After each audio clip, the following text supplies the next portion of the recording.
Day 8, Pittsburgh, Pennsylvania, man. Truck down with Kanan. Go on, Kanan. Man, what's up, YouTube? What is up, man? I've never made a review on a company and came to YouTube. So this one here is crazy, bro. It's crazy. Look, got Kanan right here.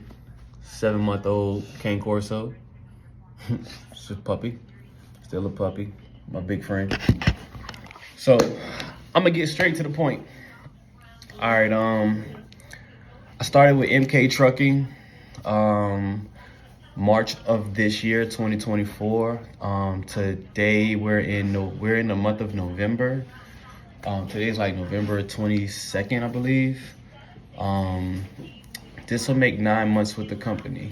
So give you pretty much of a good, real review, right? So before I start from the beginning, I'm gonna let you know what's going on right now. So right now, I'm in Pittsburgh, Pennsylvania. I'm in a hotel. This is day 8 in Super 8 hotel, bro.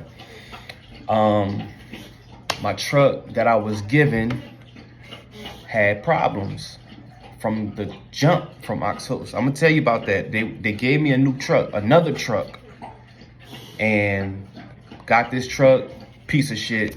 It wasn't my first truck. My first truck was way better. Gave me a second truck. Truck was a piece of shit. If you know about kingpins in the steering, like all that rocketing, that's what's going on with that. Also, I had just got a coil on me out here at the Steel Corporation, and my air pressure just was not giving. Like, it wasn't building no more air. I knew something was wrong because I previously had air buildup problems, but it would be like it was stopping to come back. But this time here, oh, it's over with. So my air was not building up, leaving the Steel Corporation. Had to get a tow truck to come out, view the problem. Hopefully he could fix it. He wasn't able to. He heard it. He said, yeah, you could hear it in your air compressor. Your air compressor is going out. So that's about problem number 5 on that truck. So I'm like, okay. So call my dispatch. They had to get a tow truck in. Tow truck had to send the truck to Kenworth. Remind you, I got this dog with me. So tow truck came, towed the truck to Kenworth at like 8 p.m. at night. Had to get a hotel. So first night was Friday night.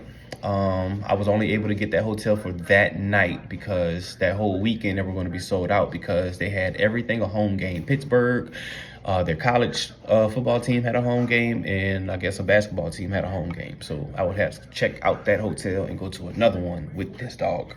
So came to Super 8. Super 8 the next day, put me in here. I only felt like I was going to be here till Monday to Tuesday. Well, that became not that, right? So ended up,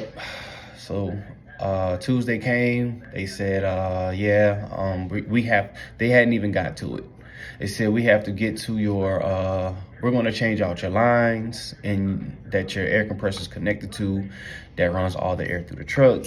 And we're going to go from there. So, okay, are you like, what's up with the air compressor? Like, the tow truck driver said that, yeah, it's your air compressor. Like, even he noticed it because you could hear like rattling in it, right? So, yeah, so Wednesday came, we called, checked up. Yeah, we have to, we changed all the lines in the air compressor, and you're still not building air. Well, we was like, well, we told you it was the air compressor from jump. So, yeah, that became the problem. So, yeah, now they know. So, day 9, they know that the air compressor in the truck needs to be taken out and replaced, right? So that's where we're at right now. I'm waiting for that to be done.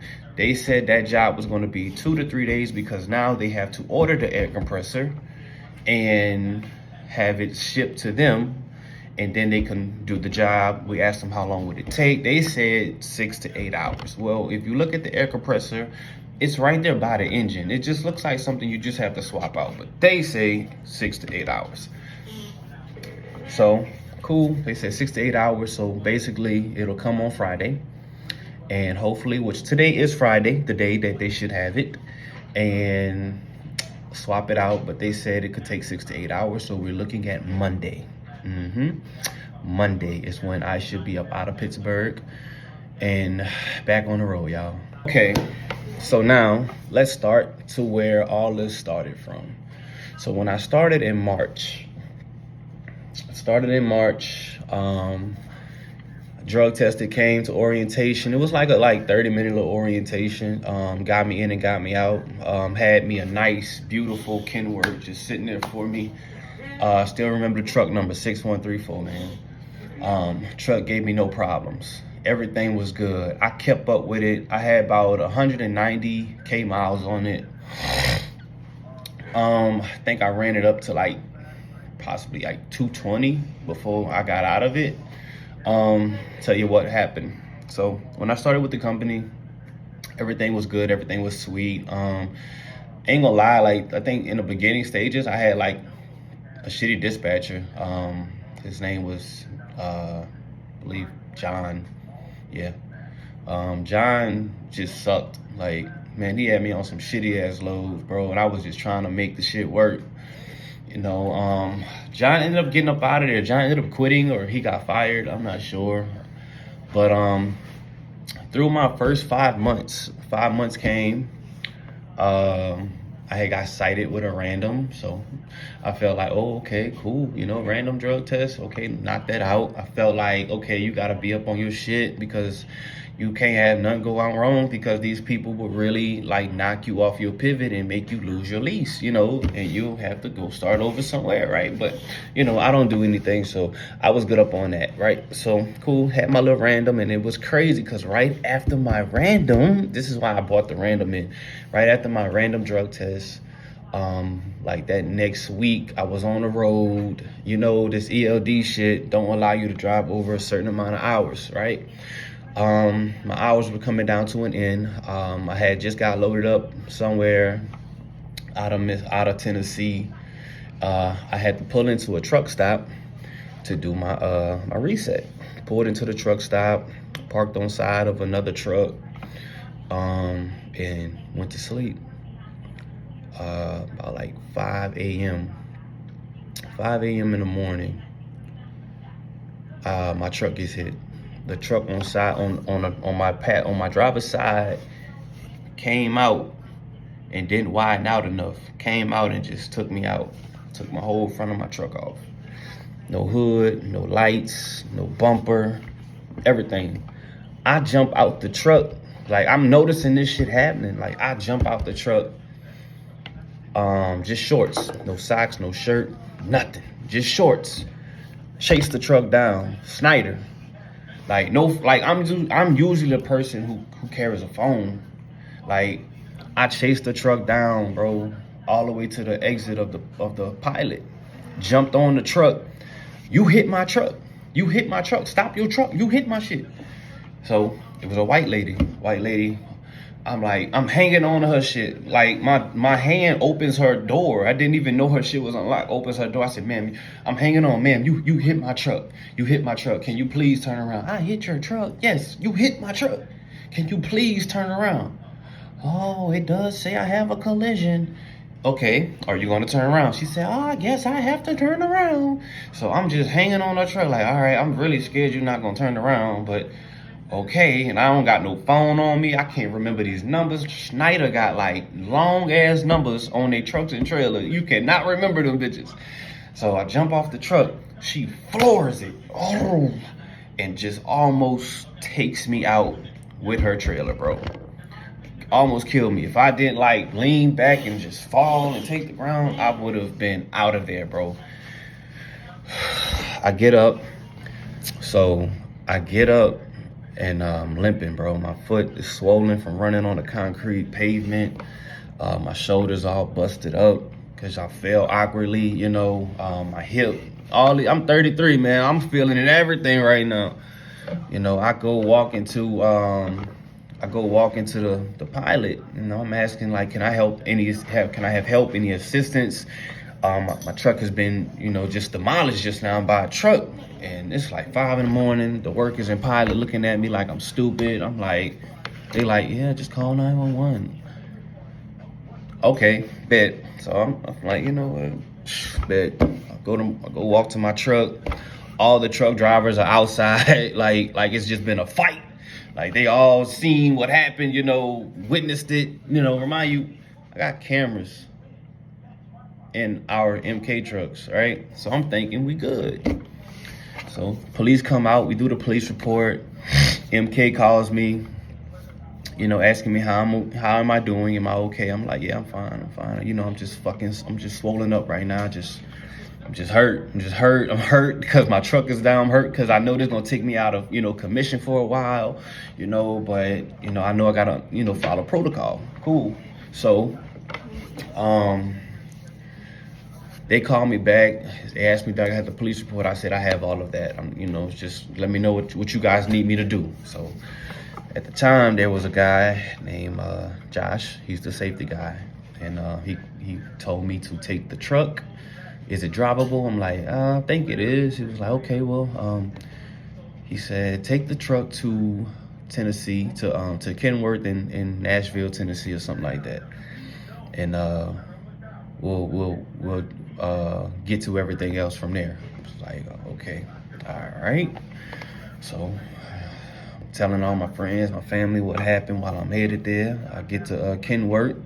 They check the truck in. And, MK calls me, was like, yeah, do you have a way home? I'm like, no, not really. They was like, okay, well, find your way home. And we'll accommodate you on whatever you do. So if you get a rental, we'll pay you back. If you find a ride, keep your receipts, we'll pay you back. I'm like, damn, okay. All right, shit, bet. So, I had my girl come and get me out of Atlanta, which was only 4 hours away from where we were, 4 or 5 hours away. So I sat at the Kenworth in the truck, waiting on a ride. That was that part. So, she comes, picks me up with all my stuff, take everything. I took most of everything I had out the truck. I left some things because I felt I was going to come back to the truck. And we go home. I was questioned by the company whether or not if I wanted to do workers' comp, and I'm like, I'm hurt. I don't know. I don't know. I've never been in this situation. I'm like, well, I'm hurt, boss. I'm really hurting right now. I don't even think I could really stand on top of a trailer. My feet are swollen. I'm bruised up. I'm pretty sure I'm gonna feel some more shit in the morning, So he was like, well, if you do workers' comp, you're gonna be subject to another drug screen. I kind of felt that was racist. Okay. All right, I don't care. So I'm like, yeah, I understand protocol, it's cool. And I just knew you guys didn't have another truck for me to get in anyway, even if I wanted to continue working. That was my main reason for taking workers' comp, because I was going to be at home with no pay, no extra truck to drive around until my truck was fixed. When I tell you at MK, you are being charged for everything. They're not taking the fall for nothing. MK is going to charge you for everything, from what I've learned. So, moving forward, I'm home from August 14th all the way to October 4th. I think, when that third week came, I just started asking, could I go back to work? Hey, don't really care for the workers' comp. I'm only getting $450 a week, because it's in contract. If you guys don't know, if you guys come to MK and you do lease, It's in contract that you're only going to get $450 during the time you're out of work. Even when you're in your lease purchase program, they're taking money out for workers' comp, whether you're hurt or not. So yeah. So Josh Little, you know, he's telling the safety guy, he's telling me, oh, just chill out, just stay home. Don't worry about it. Just get well. I'm like, I'm well. I'm good. Like, they gave me antibiotics. They gave me pain medicine. You know, when nothing was broken. I was just bruised and banged up. You know, I'm good. Can I come back to work? Oh, no, because we don't got your truck ready right now. It's still in, you know, Tennessee. We're still trying to get some insurance stuff cleared. Well, do you have a loaner? Nah, we ain't got loaners. Damn, bro. So, all right. Yeah, they ain't got loaners, man. They was steady knocking me off the phone. They didn't really care to talk to me. I felt like more of the suspect than the victim in this situation. It got to like the end of September. I had to go back for another follow-up in therapy. Like, I'm in therapy, passing everything, you know. They're like, man, you really don't need this no more, you know. I'm like, I know. I said, I gotta take it though, because I'm not gonna get a check. I have the fake injury until they're able to, you know, bring me back to work. I said, well, whatever day you could clear me, and I'll just, you know, submit that to them to let me go back to work. So I was fighting. I'm literally fighting to go back to work. The thing was, I'm gonna tell y'all now, and I know it. They didn't want me to come back. They wanted me to stay hurt, find another job, and go somewhere else. Why? Because they didn't want me to continue my lease. They were just going to fix the truck, give it to someone else. Tell you what happened. So boom, finally got the clear to come back to work. After calling Shane, calling Josh, sending text messages out, like, yo, I need to come back to work. It has been it has been like 2 months, no work, only making $450 a week from workers' comp. It's not doing nothing at all. Like, you know, appreciate it, but I just want to come back. So, because I knew what I was capable of when I'm in that truck. So, they finally come to a decision to allow me to come back to work. Remind you, I never got, they didn't pay me either for driving myself back home from Tennessee from the accident. Never got that back. They booked me a flight to Alabama and put me on an Uber to the yard. Got to the yard. I'm excited to get back, man. I'm just like, man, I'm ready to get this bullshit over with. I'm about to get back in my truck. You know, yeah, let's make this money, catch up on everything I lost. You know, get to the yard. They're telling me my truck is not there. It is at Kenworth, still getting repaired. Then he tells me, yes, and no, we weren't going to put you in that truck anyway. I'm like, what? He was like, yeah, we were just going to give you a new lease, you know. I'm like, what? A new lease? Like, start over? He was like, yeah, man. He just kept saying, we're not doing that. We're not giving you that truck. Like, that ain't happening. Like, what? He was like, yeah, man. So while you sit here in this yard, you know, looking at all these trucks, I'll be right back. We're gonna see which truck we can give you. So him and the mechanic are like trying to negotiate. Like, well, he's trying to tell the mechanic, like, yo, what truck is good in here? Because all these trucks have came back for, you know, accidents or repairs. You know, they're swapping trucks out from the company drivers to the lease drivers. So they tell me truck 3274. They said, yeah, go look in truck 3274. Like, all right. It's a 2023 Kenworth. I had a 2024 KW. So I'm like, okay, it's durable. It's nice in here, you know. I'm like, yeah, okay. It has like 212,000 miles on it, you know. So I'm like, man, all right. I guess, bro. I'm so hurting for money right now, man. I just want to get back out there, you know. So I'm like, all right, y'all. let's just do this. He didn't even really sign me up a real lease. Like it wasn't like the first lease papers. It was just some quick shit. And you know, they charged me for everything over again. They charged me for all equipment, charged me for tarps.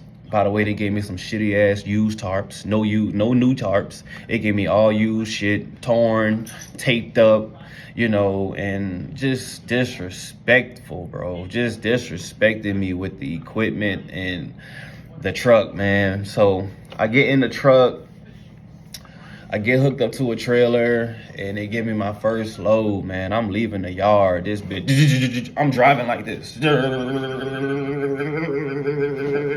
the whole way.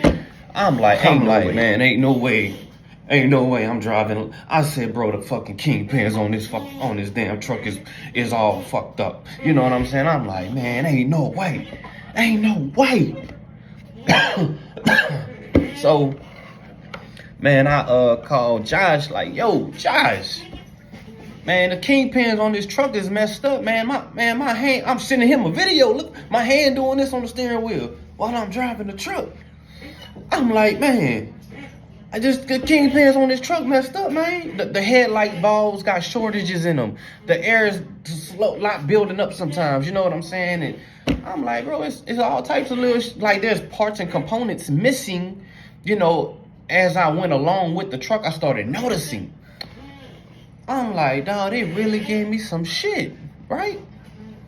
So I called Josh about it, like, bro, like, y'all gotta do something about this. Like, my first truck was never like this, man. Like, I'm in some bullshit.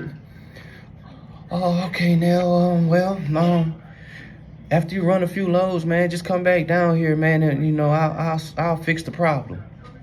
I'm like, man, all right, Josh, I got you, bro. All right, I'll be down there. So 2 weeks go by. I rode that truck for 2 weeks. I rode that truck today. 2 weeks go by, man. I finally make it back down to the yard. I go see Josh. Kind of happy because I'm feeling like they're gonna fix the problem. You know, give me another truck at least, or give me my old truck. So I ain't gonna put them out there. I asked somebody. I was like, man, I wonder where my old truck is at. Like, what happened to it? You know, I called somebody in the office, and they like, I just was like, man, can you tell me where it's truck 6134? Is it still at Kenworth? They were like, oh no, that truck's in Chicago right now on the load. Damn. I said, all right. I get back to the yard, talk to Josh about the truck issue I'm having with truck 3274. He's not in a good mood. I guess I was told that he was getting fired or he was leaving the company due to some other shit with him. Well, when I seen him that day, he wasn't happy. He was like, all right, so now, like, what's up? What's going on, man? What's your problem? Like, bro, I'm back. You know, remember we told you about my truck issue and just how garbage this truck is. What's wrong with the truck? Told him everything wrong with the truck. Go get it fixed. Just go get it fixed. Just like that. Like, me holding my composure, like being humble as I am and respectful as I am to people, I just knowing I ain't got no say-so in this company, bro. You can't even call payroll. You can't call human resources here. The only person you will ever be able to talk to is your dispatcher. You can make some calls to them MK numbers and get a hold of some people, but they ain't people that you really need or can talk to. They can't really tell you much. You feel me? So, yeah, that's what happened to me, man. And they told me, like, this ain't no truck where this ain't no problems on this truck that can just be fixed in one day. These problems this truck needs to go to MK or Kenworth and be set at for a few days to a week to be fixed. So with all that being said, man, I rolled it out for a while, man. I noticed the company was getting some new trucks in. They got some 2025s, man. I was really trying to like stick it out. Hopefully I can get one, man. I had talked to Shane to put me on the list. I talked to Josh. I said, Josh, put me on the list, man. Just let me get a new truck, bro. If y'all gonna do this to me, if y'all gonna take my old truck away and give it to someone else, you know, and put me in this, and you see I'm dealing with so many issues with this truck, man. Come on, man. Just give me a new truck. You know, so they told me, okay, yeah, it's not promising though. So I tried sticking it out. I've been trying to stick it out. So here we are in the month of November. Same truck, 3274, man. Truck recently went down on me in Pittsburgh. Stopping my money flow constantly. Oh, I didn't even tell you the company, they stealing money from me. Yep. I had a nice check coming in for I was gonna get paid about $3,000. I guess they seen it coming in and they took it. They took $1,040 or $70 from me. My dispatcher like talked up for me and was like, man, don't do this to this dude. It was like, man, y'all making a big mistake. This is a good worker. He makes the money. He makes the miles. Like, don't do this to him. So they held back. They held back on that check and didn't take it from me. See, that next check came, they took it from me. Guess how much my check was that week? Because I had a bad week, only $10. The reason they took the money from me was, from what I've heard, is that they didn't get paid from insurance for the accident. They didn't get everything covered from the accident. So they took $1,000 and something from me out of my hard-earned money to go into their bank accounts for an accident I had, non-moving accident, and I was not at fault for the accident with Snyder. They didn't even want to give me information about the truck that hit me. When I asked, man, do y'all have any videos or evidence, you know, that I could use? Because I want to try to, you know, sue these people for this person driving off on me and almost killing me. They didn't want to get involved. And then the cameras we have in our trucks, they only operate when the truck is in motion. That truck was parked, so that truck didn't really have any images. But the company did try to work with Pilot to get cameras. You feel me? They didn't want to work with me. I'm a number. You're here, you're a number. You don't get what you want here. And I've been patient. I've been so humble here. I've been so respectful. I've been walked over. I've been humiliated here, bro. I've watched 3 of my checks come through and watch them take out of every check, bro. Nonsense. Just, what is this? Why are you taking 300? Why are you taking 120? If my maintenance escrow is 400, yeah, maintenance escrow is $400 out of every check. If my maintenance escrow is 400, why are you taking 450 or 405? You know, it's not making no sense, bro. They don't tell you nothing. You're gonna find out what you're gonna what your check is gonna be on Thursday. Thursday, you're gonna see that pay stub with all those deductions, and you can't really correct them. All you could do is call your dispatch. Hey man, this is wrong, and he has to make the call for them to fix it, if they can fix it on time. If not, it'll roll over onto the next check. Yeah. So yeah, MK Trucking, bro. I'm so done.